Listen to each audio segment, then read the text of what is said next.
Welcome everyone, so glad you're here for today's deep dive. We are jumping right into our latest explainer, the digital haunting. Now, you've probably heard your fair share of creepy internet stories, right?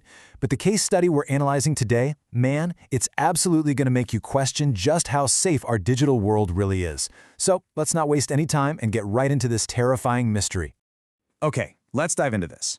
What would you actually do if you felt completely, utterly alone in a locked bathroom at your very own birthday party? I mean, just put yourself in the shoes of 19-year-old Akash for a second. Outside, loud music, people celebrating. But inside, Akash is going through some intense isolation and pain. He had just gone through a really brutal breakup 2 days prior, and honestly, it was this exact moment, this deep vulnerability, that ended up inviting something truly horrific into his life. Which brings us to the first part of our case study, heartbreak and a mistake. Now, what's really interesting about this slide is just how fast this whole situation escalated. It's so important to understand that terrifying events like this, they rarely just happen out of nowhere. They usually start when a person is at their absolute mental lowest. So it's a freezing, bone-chilling winter night in Delhi. At 11:30 p.m., Akash locks himself in the bathroom just totally broken over his breakup. Fast forward to 2:30 a.m., he sees a post of his ex-girlfriend in a brand new relationship. And literally 5 minutes later, at 2:35 a.m., fueled by pure betrayal and anger, he downloads a dating app.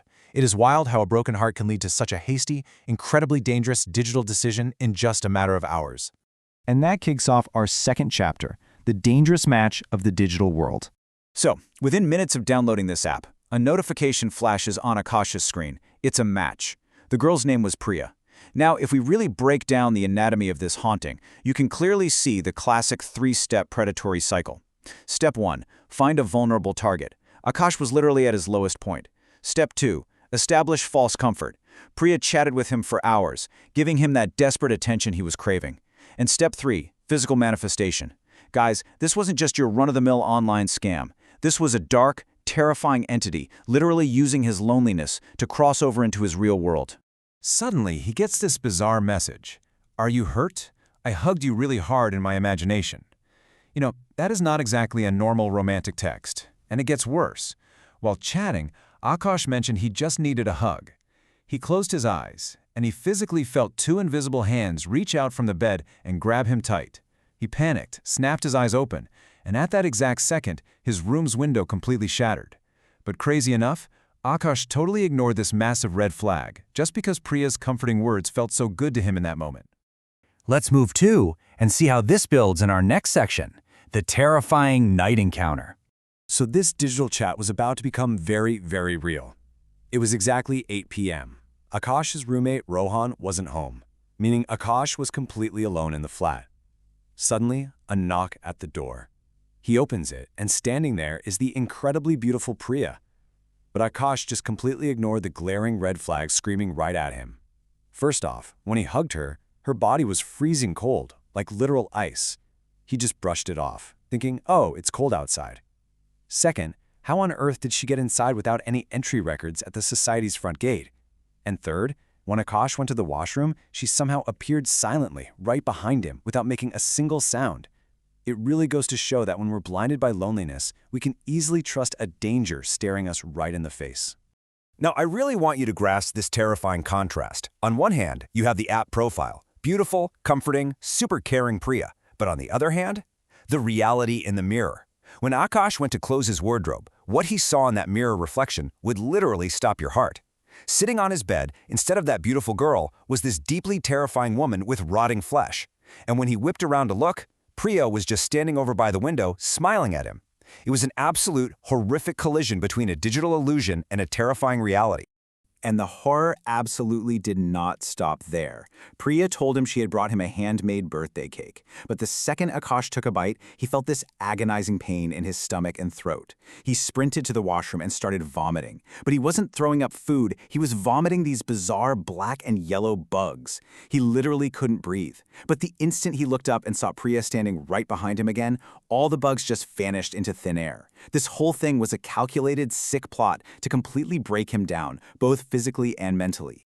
He somehow survived the night, but the real nightmare was waiting for him in the morning. Let's look at the next part, horrifying truth and bloody marks. And this brilliantly illustrates the absolute deception of that night. See, Akash thought Priya had spent the whole night stroking his hair, giving him medicine for his fever, and tucking him into blankets. But the morning reality? Oh, it was a completely different story. The walls of his entire room were covered in bloody footprints. And in the bathroom, that same terrifying, rotting woman was standing in front of the mirror, literally crying tears of blood. All that nighttime comfort he felt, it was nothing more than a horrifying illusion. Completely terrified, Akash sprints downstairs and brings up the society's security guard. But when the guard walks in, there isn't a single mark in the room. It's spotless. Then, the guard drops a bombshell that completely shatters Akash's reality.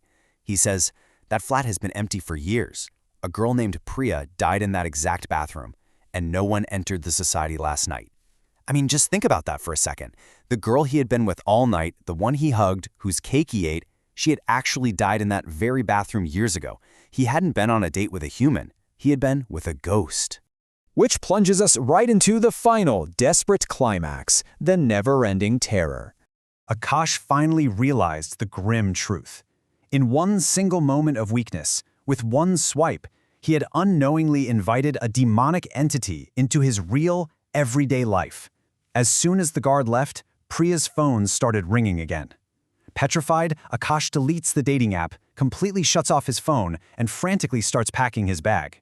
But the second he opens the door, Priya is standing right there. Except she had completely transformed from that beautiful girl into a terrifying monster. She grabbed Akash by the neck, physically lifting him into the air, screaming that she was never, ever letting him go. His breath was fading fast, but right at that exact moment, his roommate Rohan suddenly walked into the flat. And just like that, the demonic woman vanished into thin air. Rohan, walking in, literally saved Akash's life that day. They immediately packed up, abandoned the flat, and moved somewhere entirely new. Months went by. Akash had finally convinced himself that the nightmare was over, that he was safe. But then, one night, he was just working alone on his laptop. Suddenly, his phone, which had been completely powered off, turned itself on. A notification flashed on the screen. It's a match. With shaking hands, Akash picked it up. He saw that the front camera had activated all by itself, and looking at the screen, he could clearly see, standing right behind him, was Priya. So, the crucial point is, in our digital age, can you ever truly delete a connection? Akash deleted the app, he turned off his phone, he even moved to a new house. But that digital door he opened during his lowest moment of loneliness, it might just stay open forever. This entire explainer really forces us to ask ourselves, who is actually on the other side of the screen? And are we unknowingly inviting something in that will simply never let us go? I'm going to leave you with that thought. Stay safe out there, and next time you're about to swipe right, definitely think twice.